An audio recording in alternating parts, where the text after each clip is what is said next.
Hi అండి. ఈరోజు మేము మ్యాంగో రైస్ చేసుకోవాలి అనుకున్నాము. మా బాబు హాస్టల్ నుండి వచ్చినాడు కదా, వాడు మమ్మీ మ్యాంగో రైస్ చేసి అని చెప్పడంతో మ్యాంగో రైస్ చేద్దామని ప్రిపేర్ చేస్తున్నాము.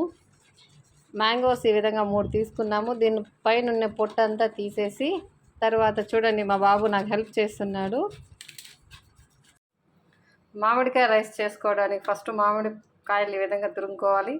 తర్వాత 2 ఆనియన్స్ కట్ చేసుకున్నాను. అలాగే పచ్చిమిర్చి, పోపు దినుసులు అంటారు కదా, అది కొద్దిగా ఉద్దిపప్పు తీసుకున్నాను, కరివేపాకు తీసుకున్నాను, అలాగే పసుపు.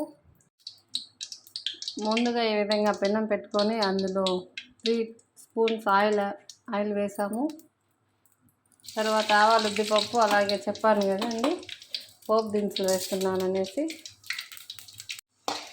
ఇవి కొద్దిగా బ్రౌనిష్గా వచ్చాక తర్వాత పచ్చిమిర్చి యాడ్ చేస్తామండి. ఇది అలాగే కొంచెంసేపు ఫ్రై చేశాక పచ్చిమిర్చి వేగిన తర్వాత ఈ విధంగా ఆనియన్స్ కూడా పెట్టుకొని వేయించుకుంటామండి. కొంచెం బ్రౌన్గా వచ్చేలాగా ఉంటే బాగుంటుంది. కరివేపాకు నేను కొద్దిగా లాస్ట్లో వేస్తాను, ఎందుకంటే అవి భిన్న ఏగిపోతాయి కాబట్టి కరివేపాకు నేను లాస్ట్లో వేస్తాను. మీరు ఒకసారి ఇలాగే ట్రై చేయండి.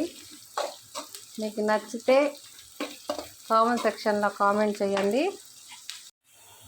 ఆనియన్స్ కొంచెం బాగా మగ్గాయి కదండి.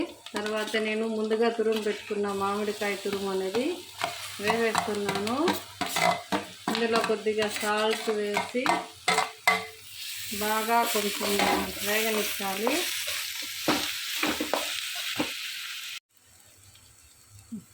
చెప్పాను కదండి లాస్ట్లో కరివేపాకు యాడ్ చేస్తాననేసి. ఇది ఫ్రెష్గా మా చెట్లో కోసుకోవచ్చింది కరివేపాకు అండి. చిన్న చెట్టు కావడంతో ఓన్లీ 2 రెల్లలు మాత్రమే వేసాను. చూసారు కదండి ఈ విధంగా బాగా ఫ్రై అయ్యింది.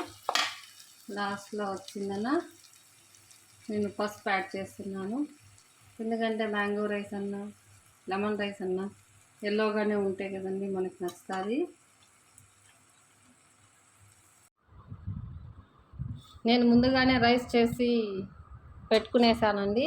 రైస్ కొంచెం బాగా చల్లారిచ్చినాక ఇప్పుడుదా మనం రెడీ చేసుకున్నాం కదండి ఈ మ్యాంగో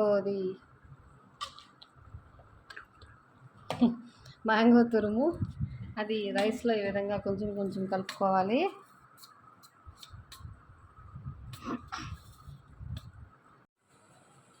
చూడండి ఫైనల్లీ మ్యాంగో రైస్ అయితే రెడీ అయిపోయింది.